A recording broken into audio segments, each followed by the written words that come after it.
Hey everyone, it's Barry here once again. Welcome to my Virgin Kitchen. I hope you are well. Today we are going to make our very own homemade creme brulee, and we're going to finish it both with a chef's blowtorch and without.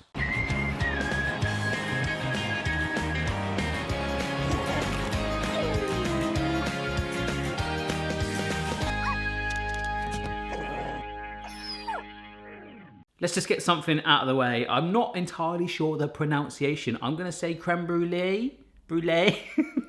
Creme brulee. That's what I'm going to do it. So you guys can let me know down below how you think it's pronounced. You know, do it in the style like this. Potato. You know how it's done. It's just a custard dessert that tastes blooming stonking. Also, the ingredients that you need are minimal. You only need about 3 or 4, unless you want to go crazy and caramelize some fruit and shove that with it, like I did in my second book. But I know some of you guys won't have a chef's blowtorch. So I want to try doing it without the blowtorch. I've always done it this way. So we'll do it under the grill as well. But let's make it. As always, if you get inspired, which you guys are sending me loads of pictures. I love it at the moment of all the recipes you're trying. It really, actually is the main reason I do this. I love it. I love seeing that. So thank you so much. It's crazy how me talking to beer glass can inspire you guys to actually make food. Yeah. Cool. The full recipe's on the website if you fancy trying this. And of course, do send me a snap on social media at My Virgin Kitchen. I totally want to call this creme brulee though. Alright, first thing I'm doing is preheating my oven to 110°C. That's with a fan, so that's 130°C. I think it's gas mark 3, but it's all on the website. We're actually going to put the custards, once they're done, on the bottom shelf as well. They're going to cook quite slow. You guys know I'm the kind of guy, if you come around my house, you're unlikely to get the same plate, and I hope I'm not the only person in the world that's like that.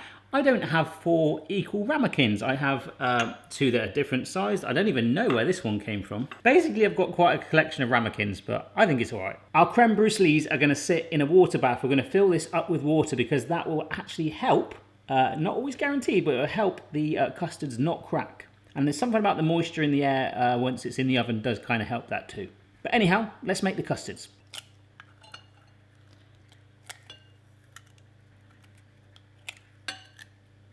Four eggs. Now you can do this with your hand, obviously you can separate an egg for your hand, but I'm going to use my gadget, which failed last time actually. I remember last time I did this. I'm going to put the yolks, because that's all we need. So far so good. 4 egg yolks in there. Obviously we don't need the egg whites for this recipe, so you could whip them up now and you could make some meringues, baked Alaska, something like that. In fact, the creme brulee, maybe that could be my version. I could stick some egg white on top. You know what, I might do that with one of them. So for every egg yolk, I'm going to try and do it portionally like this. I've got a tablespoon of caster sugar. So 4 egg yolks, 4 tablespoons. Look at that. And it's quite nice. Like snow-capped egg yolk mountains. So this is a vanilla pod, and I've just got the seeds out of one of them. I'll show you how I did it in a minute.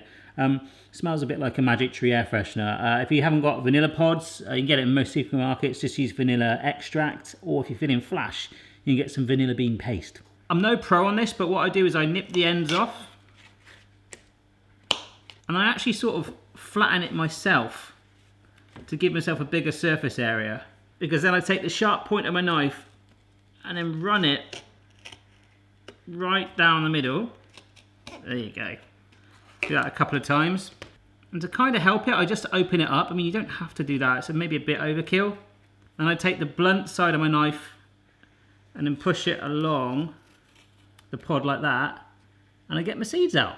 Just going to push those in and use the actual pod itself to help push it off the knife, because I can't be bothered to get a spoon out. And also you can put these in with the cream if you want in a bit. I'm not going to do that today, but you can just before you strain it. Gets more flavour in there. And I like using the seeds from the vanilla pod because it adds like a little bit of a speckled effect to it. Let's just whisk this together. Alright, so this is 600 mils of double cream. Heavy cream. Just putting that onto a medium flame, and we're going to warm it up to just under a simmer. There we go then, so this has just reached a simmer. It might get a bit of a skin on it, but we're going to run it through a sieve anyway. I've got a jug in the background as well, because we're going to pour into the ramekins with that. Sieve down, cream. Ooh. Nice. Steamy. So we just whisk this through together. Give it a real good whisk until you get a nice even colour as well. I can see the seeds in there wobbling around. So you've got the egg yolks, the sugar, the vanilla, and the cream. That is the 4 main ingredients. Love that. It smells so good. So optional, as I say, I'm going to bring that sieve back in and pour the mixture through it.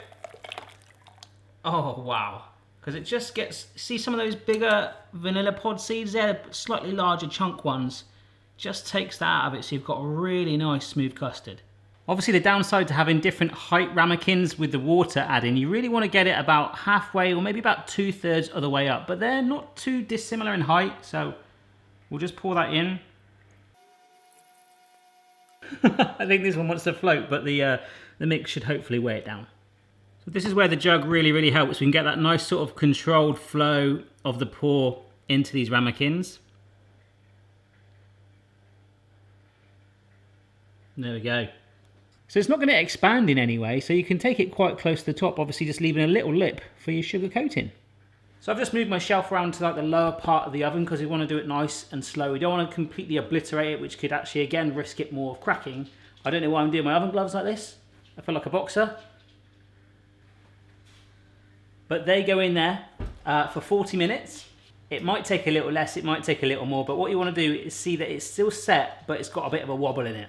Just in case you didn't know, creme brulees do take quite a bit of time. Not only is it going to be like this, we then need to chill it for a good 2 hours in the fridge. So bear that in mind. I'd also like you to consider the fact that you guys have made this video a thing today. If you don't follow me on Instagram at My Virgin Kitchen, I asked the question, what dessert should I make for this Friday's video? And I had a lot of suggestions for creme brulee. There was also a lot of requests for, is it millefeuille? Like the pastry thing with custard in it? There was a lot of requests for that, but this one just shaded it, but I'll do that soon. Millefeuille. Millefeuille. See you in about 40 minutes. That's been 45 minutes and my oven's beeping, my timer's going. Oh, I'm happy. This is my happy face.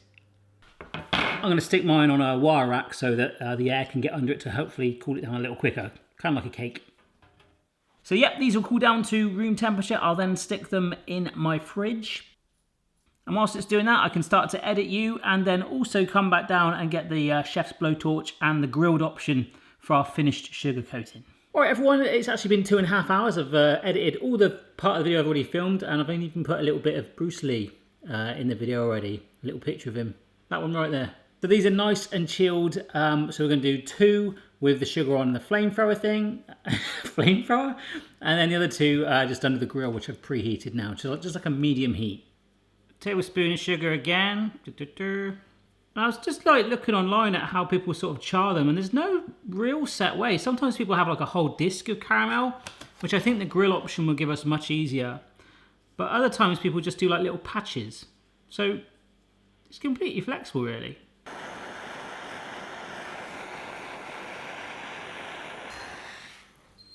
There you go. I quite like that mix of the slightly darker, I mean I've seen some pictures where it was all dark sugar like that, but then also the slightly lighter one. So it's completely up to you. And you might have heard my grill was preheated. As you can see, that's still slightly bubbling a teeny bit, but it will firm up and get that nice crunch that we're after. You can put it back in the fridge for a few minutes just to speed it up if you want. Into a little tin. All right, little update. I've actually put my grill up to just under the maximum because the sugar just wasn't starting to caramelize. And if you leave it in too long, effectively your dessert's going to get all loose and wobbly and it could absorb the sugar. So I'm getting it up to the max and then we want to get it back in the fridge with the other ones. Oh. It has actually done it and I'm not pushing it anymore because I'm worried that the dessert underneath. All right, so these are the 2 that I did with the chef's blowtorch, and over here, which look quite similar, are the ones I did under the grill. Now you need to be careful because see, look, we've got that nice hard topping on it, but it has started to bubble up underneath. So you need to start with a nice high heat. I'll write that into the method, but that would do, it would do. My preferred method though is the chef's blowtorch. They're only about £10 in the shop. They're really useful to have anyway, but you can char peppers, you can do meringues and lots of other things with it as well. And it just kind of gets it done and doesn't affect the dessert underneath too much. Amazing. Here we go. Oh. Oh. Oh, the crunch of that caramelized sugar. It is that combination of the caramelization, the smokiness from that sugar, and then that just vanilla infused custard. Just a little chunk just slides down and you're left with that crunch. Oh, it's good. I hope this video was useful and you give it a go. Don't forget to check out the full method for my hints and tips on it. And again, if you try it, don't forget to send me pictures and subscribe for regular videos. Goodbye.